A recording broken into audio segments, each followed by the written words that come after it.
Hello, this is VioletRain, your host for the Rebel Haven podcast, a show designed to inspire, educate, and empower our community of entrepreneurs that think differently. For as in the words of the great and late Steve Jobs, the ones who are crazy enough to think they can change the world are the ones that do. Liftoff. We have a liftoff. 32 minutes past the hour. Liftoff on Apollo 11. I have a dream that one day it's one small step for man, one giant leap for mankind.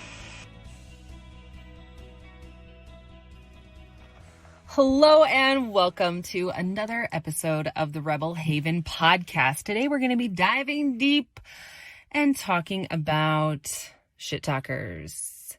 So this theme has been coming up quite a bit the last couple of weeks in several different areas. One of them with some of our clients and some new VIPs that we've been onboarding that are wanting to really develop their online brand and really step into the role and the posturing of being an influencer and a public figure.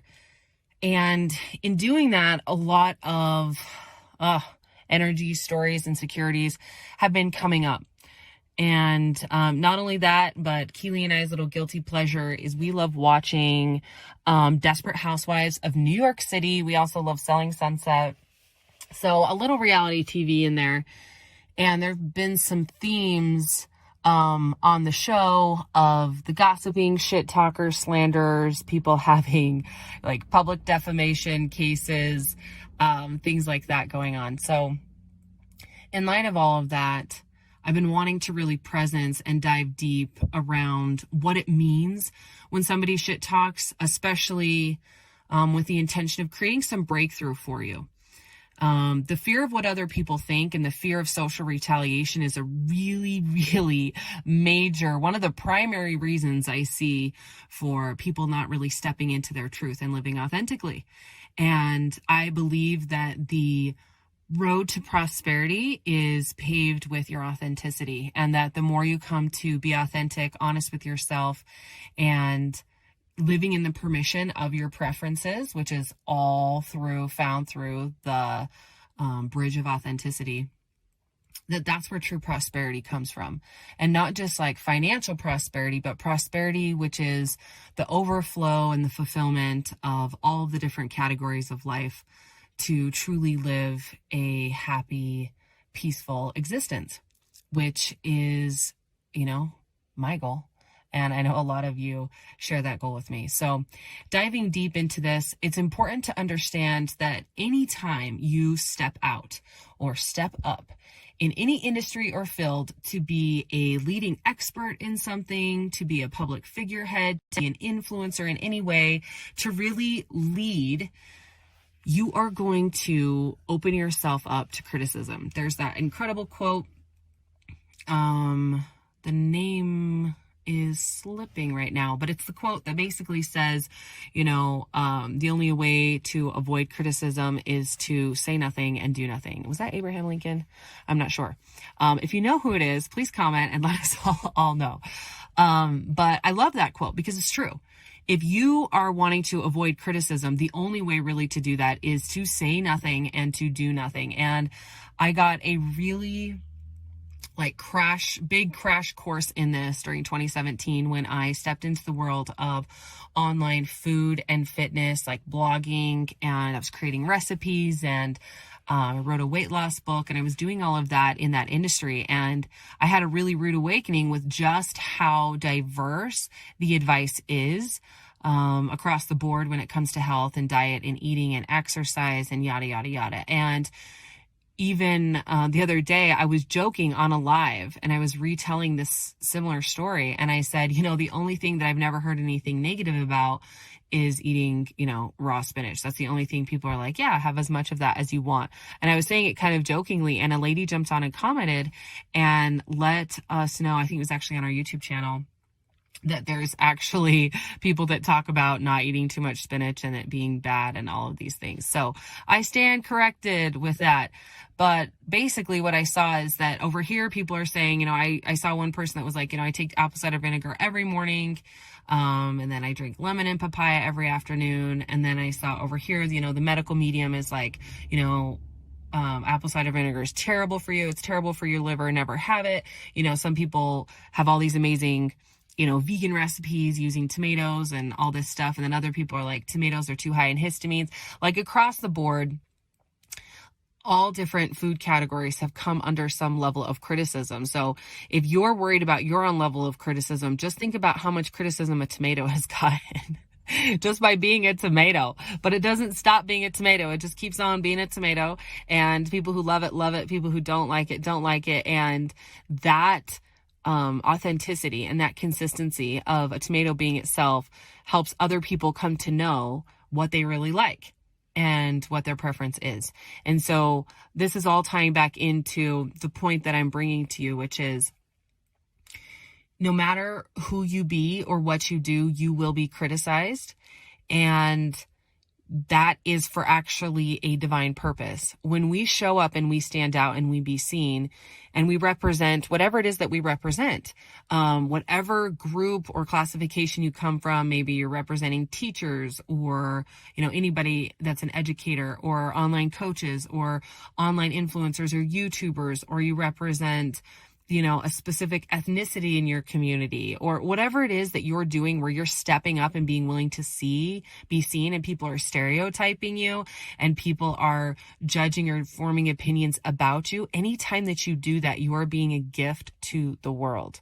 That contrast of just showing up and be seen assists people in figuring out who they really are. The truth is, no one is universally liked.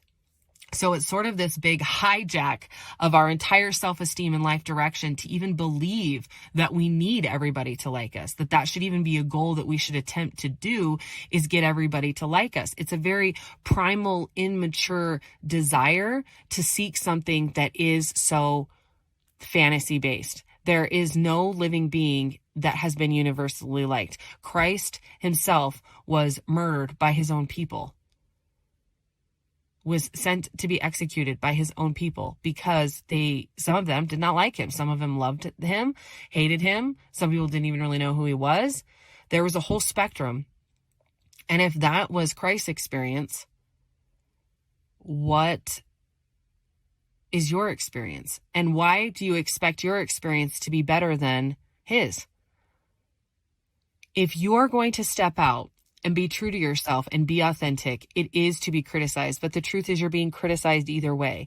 Even when you're playing small and hiding out, you can't completely avoid it unless you are literally not living at all.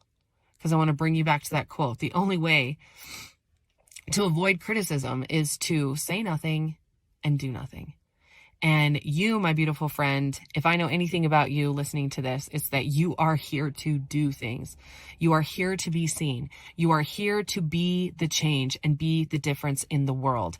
And one of the most amazing changes that we can begin to embody and to shine out to people is the full permission and safety in not being liked, in just being a flavor on the spectrum. And it says nothing about you and it says nothing horrible about them, but it does give them some form of data.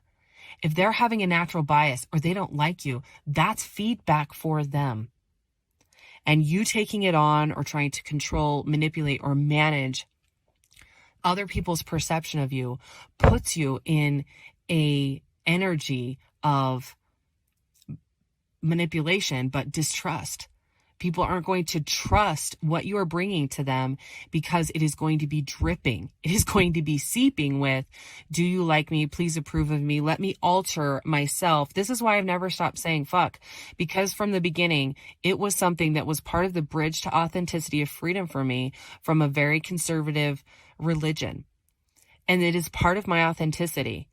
And if I'm in an environment or I've been asked nicely not to use that language in some sort of specific setting where I'm not hosting, I'm great to do that.